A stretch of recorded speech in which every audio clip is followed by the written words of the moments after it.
በምድራችን ላይ አንዳንድ ጊዜ ተፈጥሮ ከመደበኛው መስመር ወጣ ያሉ ለአይን ለማመን የሚከብዱ ድንቅ ሰዎችን ታስመለክተናለች። በዛሬው ቪዲዮ ዓለምን ያስደነገጡትን ሁለት አስገራሚ ሰዎች የምንመለከት ይሆናል። አንደኛው ሰማይ የደረሰ የሚመስል ግዙፍ ሰው ሲሆን ሁለተኛው ደግሞ ከመሬት ያራቀ የምድራችን ትንሹ ሰው ነው። ሁለቱም የጊነስ ወርልድ ሪከርድ ባለቤቶች ናቸው።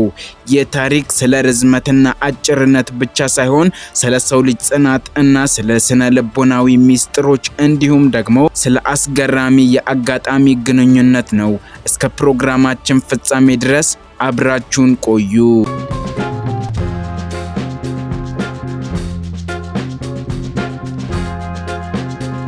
እስቲ ወደ መካከለኛው ምስራቅና ወደ ውቧ ቱርክ እንጓዝ። በ1982 በቱርክ ማርዲን ክፍለ ሀገር የተወለደው ሱልጣን ኮሰን እስከ 10 ዓመቱ ድረስ እንደ ማንኛውም ሕፃን መደበኛ እድገት ነበረው። ሆኖም ግን ከ10 ዓመቱ በኋላ ሰውነቱ በማይታመን ፍጥነት መጨመር ጀመረ። ሱልጣን በአሁኑ ሰዓት 2 ሜትር ከ51 ሴንቲሜትር ይረዝማል። ይህ ማለት አንድን ተራ የቤት በር ለማለፍ ራሱን ዝቅ ማድረግ ብቻ ሳይሆን ሙሉ በሙሉ ጎንበስ ማለት ይኖርበታል ማለት ነው። የዚህ አስገራሚ ርዝመት በስተጀርባ ያለው ሳይንሳዊ ምክንያት ምንድነው? የሱልጣን ርዝመት ተፈጥሯዊ የዘር ውርስ አይደለም፣ ይልቁን ፒቱተሪ ጃይንቲዝም የተባለ የጤና ችግር ሁኔታ ውጤት ነው። በጭንቅላቱ ውስጥ የሚገኝ ፒቱተሪ ግላንድ የተባለ እጢ ላይ በወጣ ትልቅ እጢ ምክንያት የሰውነቱ የእድገት ሆርሞን ያለማቋረጥ እንዲመረት ተገደደ። ይህ ሆርሞን ለሰውነት እድገት አስፈላጊ ቢሆንም ከመጠን በላይ ሲሆን ግን አጥንቶችንና ጡንቻዎችን ማደጉን እንዳያቆሙ ያደርጋል። ሱልጣን እስከ 2010 ዓመተ ምህረት ድረስ ማደጉን አላቆመም ነበር። በመጨረሻም በቨርጂኒያ ዩኒቨርሲቲ በተደረገለት የከፍተኛ የቴክኖሎጂ የጨረር ሕክምና የእጢ እድገቱ እንዲገታ ተደርጓል። በጊዜው ሱልጣንን መሆን ቀላል አልነበረም። ሱልጣን በርዝመቱ ምክንያት ትምህርቱን ማቋረጥ ነበረበት። ምክንያቱም በክፍል ውስጥ ባሉ ወንበሮች ላይ መቀመጥ ፈጽሞ የማይቻል ነበር። የሱልጣን እጆች 28.5 ሴንቲሜትር ይረዝማሉ። ይህም በዓለማችን ላይ ትልቁ እጅ ነው። እግሩ ደግሞ 36.5 ሴንቲሜትር ሲሆን የጫማ ቁጥሩ ደግሞ 62 ነው። እስቲ ያስቡት፣ ሱልጣን ለራሱ የሚሆን ልብስ ወይም ጫማ ገበያ ላይ አያገኝም። ሁሉም ነገሮች በልዩ ትዕዛዝ ለሱ ብቻ ተለክተው ይሰፋሉ። መኪና ውስጥ መግባት፣ በአውሮፕላን መጓዝ ወይም ተራ ሆቴል ውስጥ ማረፍ ለሱ ትልቅ ጦርነት ነው። አጥንቶቹ የሰውነቱን ክብደት መሸከም ስለማይችሉ ሁልጊዜም በምርኩዝ መታገዝ ይኖርበታል። ነገር ግን ይህ ሁሉ ፈተና ሱልጣን ደስተኛ እንዳይሆን አላገደውም። ርዝመቴን ለዓለም በማሳየቴ እና የሀገሬን ስም ለማስጠራት በመቻሌ ኩራት ይሰማኛል ይላል ሱልጣን።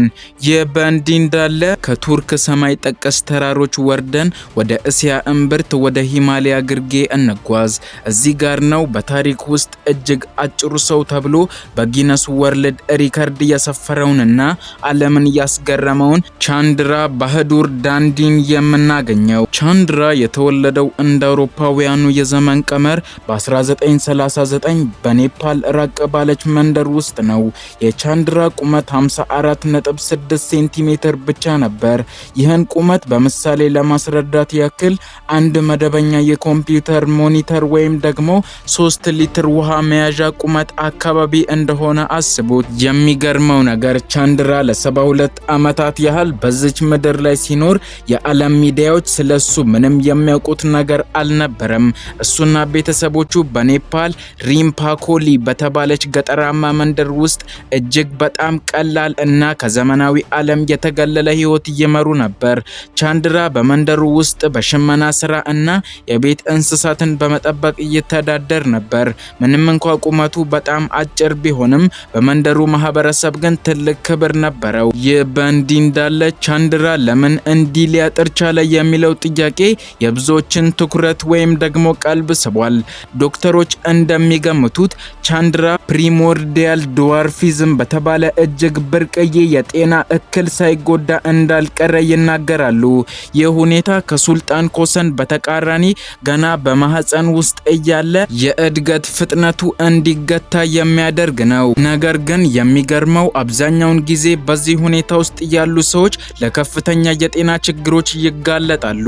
ቻንድራ ግን እስከ 75 ዓመቱ ድረስ በጤንነት መኖሩ ለሕክምናው ዓለም ትልቅ እንቆቅልሽ ሆኖ አልፏል። ይህ በእንዲህ እንዳለ እንደ አውሮፓውያኑ የዘመን ቀመር በ2012 አንድ የእንጨት ነጋዴ ወደ ቻንድራ ሲመጣ ነው ታሪኩ ሙሉ በሙሉ የተቀየረው።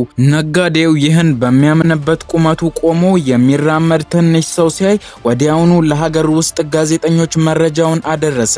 ከዚያም የጊነስ ወርልድ ሪከርድስ ባለሙያዎች ካትማዱን ድረስ በመሄድ ቻንድራን በ24 ሰዓት ውስጥ 3 ጊዜ ለኩት። ውጤቱም ቻንድራ በዓለማችን ላይ የታሪክ መዝገብ ላይ ትልቁን ሪከርድ እንዲይዝ አደረገው። ቻንድራ ዓለምን ማየት እና የሀገሬን ስም ማስጠራት ህልሜ ነበር፣ አሁን ተሳካ ሲል በደስታ ተናግሮ ነበር። ይህ በእንዲህ እንዳለ እንደ አውሮፓውያኑ የዘመን ቀመር በታህሳስ ወር በ2014 በለንደን ከተማ አንድ ድንቅ ክስተት ተካሄደ። የጊነስ ወርልድ ሪከርድስ 60ኛ ዓመት የምስረታ በዓሉን ሲያከብር በዓለም ረጅሙን ሰው ሱልጣን ኮሰንን እና አጭሩን ሰው ቻንድራን ፊት ለፊት አገናኛቸው። በለንደን የፓርላማ ህንጻ ፊት ለፊት ሁለቱ ሰዎች ቆመው የታዩበት ምስል ዛሬም ድረስ በዓለም ዙሪያ በምስል ማህደርነት ይገኛል። ሱልጣን ኮሰን 2 ሜትር ከ51 ሴንቲሜትር ሆኖ ሲቆም ቻንድራ 54 ሴንቲሜትር ብቻ ሆኖ በሱልጣን እግሮች አጠገብ ቆሞ ነበር። ሱልጣን ቻንድራን ለማየት ራሱን እጅግ በጣም ዝቅ ማድረግ ነበረበት። በሁለቱ መካከል ያለው የቁመት ልዩነት ብቻ 2 ሜትር ገደማ ነበር። ምንም እንኳ በቋንቋ ባይግባቡም በፈገግታ ግን ብዙ ነገሮችን ተለዋውጠዋል። ሱልጣን በወቅቱ ሲናገር ቻንድራን ሳይ በጣም ተገረምኩ። እሱ በጣም ትንሽ ነው፣ እኔ ደግሞ በጣም ግዙፍ፣ ነገር ግን ሁለታችንም ልዩ ሰዎች ነን። እሱን ሳየው የራሴን የህይወት ትግል አስታወስኩኝ ብሏል። ቻንድራን በበኩሉ ከግዙፉ ሱልጣን ጋር እጅ ለእጅ በመጨባበጡ ትልቅ ደስታ እንደተሰማው ገልጿል። ይህ በእንዲህ እንዳለ ቻንድራ ባሃዱር ዳንጊ እንደ አውሮፓውያኑ የዘመን ቀመር በ2018 በ75 ዓመቱ ከዚህ ዓለም በሞት ተለይቷል። ሱልጣን ኮሰን ግን አሁንም በቱርኩ ውስጥ ይገኛል። እንደውም በቅርቡ ትዳር መስርቶ ደስተኛ ህይወት እየመራ ይገኛል። እነዚህ ሁለት ሰዎች ለዓለም ያስተማሩት ትልቅ ቁም ነገር አለ፣ የጽናት እና የክብር ተምሳሌትነት። ቁመት ሰማይ ቢደርስ ወይም ከመሬት ባይርቅ የሰው ልጅ ክብር የሚለካው በልቡ እንጂ በሴንቲሜትር እንዳልሆነ ትልቅ ትምህርት አስተምረዋል። ሱልጣን በርዝመቱ ምክንያት ተስፋ አልቆረጠም። ቻንድራን በአጭርነቱ አልተሸማቀቀም። ሁለቱም በተሰጣቸው የተፈጥሮ ጸጋ ዓለምን ለማስደመም እና የሀገራቸውን ስም ለማስጠራት ችለዋል። ይህ ታሪክ ሁላችንም ያለንን ማንነት ተቀብለን በኩራት እንድንኖር የሚያበረታታ ነው። ይህ በእንዲህ እንዳለ የእነዚህን ሁለት ሰዎች ታሪክ ስንመለከት ከጀርባ ያሉት ቤተሰቦቻቸው የተጫወቱት ሚና በቀላሉ የሚታይ አይደለም። ሱልጣን ኮሰን በቱርክ ገጠራማ መንደር ሲያድግ ቤተሰቦቹ እንደ ማንኛውም ገበሬዎች ታታሪ ነበሩ። ሱልጣን በጤና እክሉ ምክንያት የትምህርት ገበታውን ሲያቋርጥ ቤተሰቦቹ በቤቱ ውስጥ አስፈላጊውን እንክብካቤ በማድረግ ተስፋ እንዳይቆርጥ ረድተውታል። በተለይም በወቅቱ የነበረው ማህበራዊ ጫና እና ሰዎች በግርምት የሚያዩበት ሁኔታ ለሱልጣን ስነልቦና ከባድ ቢሆንም ቤተሰቦቹ የሰጡት ፍቅር ግን ራሱን እንዲቀበል አድርጎታል። ሱልጣን ዛሬ ላይ ትዳር መስርቶ የራሱን ህይወት እየመራ መሆኑ ለቤተሰቦቹ ያሳዩት ጽናት ትልቅ ምስክርነት ነው። በሌላ በኩል ቻንድራ ባሃዱር ዳንዲ በኔፓል ራቅ ባለ መንደር ውስጥ ከ7 ወንድሞቹ ጋር ነበር ያደገው። የሚገርመው ነገር ከመካከላቸው 3ቱም ወንድሞች አጫጭር ቢሆኑም እንደ ቻንድራ ግን እጅግ በጣም አጭር አልነበሩም። ቻንድራ እድሜው ከ70 በላይ እስኪሆን ድረስ ለዓለም ሳይታወቅ የኖረ ቤተሰቦቹ እንደ ትልቅ በረከት እና የቤት ውስጥ ታላቅ አድርገው ስለጠበቁት ነው። በመንደሩ ውስጥ ማንም ሰው በቻንድራ ላይ አፊዞ አያውቅም። ይልቁን እንደ ታላቅ ምክር አድራጊና የአካባቢው ኩራት አድርገው ነበር የሚያዩት። ይህ የሚያሳየን አንድ ሰው ምንም አይነት ልዩ ተፈጥሮ ቢኖረው ጠንካራ የቤተሰብ እና የማህበረሰብ ማህበረሰብ ድጋፍ ካለው ማንኛውንም ተጽዕኖ ማለፍ እንደሚችል ነው። ሱልጣን እና ቻንድራ የአሁኑ ዘመን ምልክቶች ቢሆኑም በታሪክ ውስጥ ግን እንደነሱ አይነት ሰዎች ሁሌም ነበሩ።